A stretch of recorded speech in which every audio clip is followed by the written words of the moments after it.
부모와 똑같이 생긴 아이를 보면 붕어빵 같다라는 표현을 우리는 씁니다.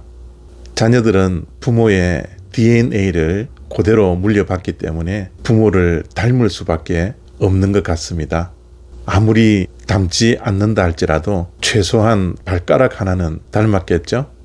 저도 두 아들이 있는데요. 아이들을 보면 정말 많이 닮았다라는 것을 볼 수밖에 없습니다. 자녀가 부모를 닮는 것은 싫든 좋든 당연한 것입니다. 요한 1서 3장 1절과 2절 말씀입니다.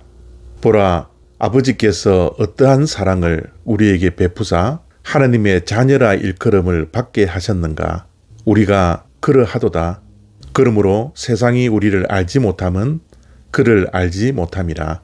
사랑하는 자들아, 우리가 지금은 하나님의 자녀라 장래에 어떻게 될지는 아직 나타나지 아니하였으나 그가 나타나시면 우리가 그와 같을 줄을 아는 것은 그의 참모습 그대로 볼 것이기 때문이니. 아멘.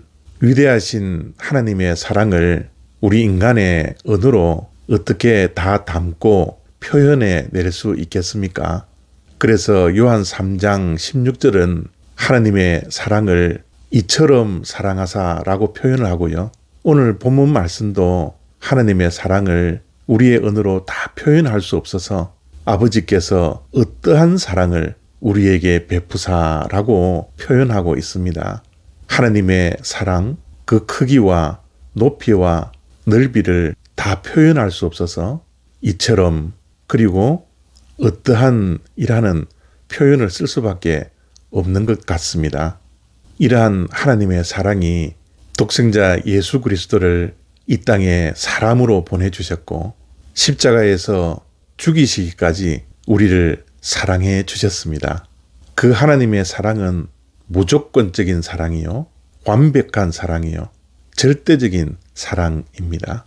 그 결과 우리가 하나님의 자녀가 되었습니다. 우리같이 죄가 많은 자들이 장래에 성자 하나님이신 예수 그리스도께서 이 땅에 다시 오실 때 우리가 예수 그리스도와 같은 자가 될 것이라고 오늘 본문은 말씀하고 있습니다. 어떻게 우리가 예수 그리스도와 같아질 수 있을까요? 어떻게 우리가 하나님의 자녀가 될 수 있겠습니까? 그러나 하나님의 사랑이 그것을 가능하게 했습니다. 우리는 하나님의 자녀들입니다. 그렇다면 하나님을 아버지로 모시고 사는 우리들은 이 땅에서 어떻게 살아야 할까요? 그렇죠.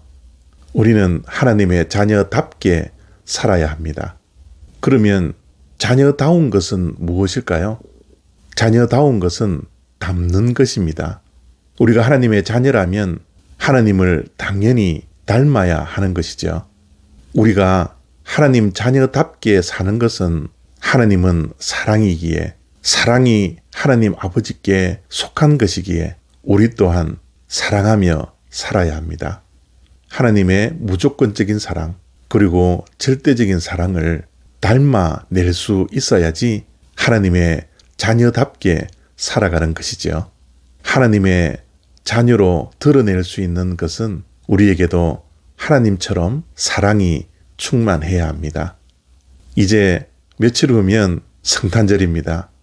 우리가 4주 동안 이 성탄절을 기다리며 지금도 대강절을 보내고 있습니다. 이러한 성탄절을 맞이하는 대강절 기간 동안 우리가 정말 회복해야 할 것은 하나님의 자녀다운 삶을 회복하는 것입니다. 다시 말씀드리면 사랑을 회복해야 하는 것이죠. 혹시 우리의 삶 가운데 회복해야 할 사랑의 대상이 존재합니까? 용서하고 용서받을 대상이 존재합니까? 며칠 남지 않는 대강절 기간 동안 성탄절을 맞이하며 하나님의 사랑이 우리의 삶 속에서 회복되어지는 은혜가 있기를 원합니다. 우리는 하나님의 자녀입니다. 하나님의 붕어빵으로 살아야 합니다. 하나님 아버지의 사랑이 우리의 삶 속에서 회복되는 성탄절이 되시기를 바랍니다.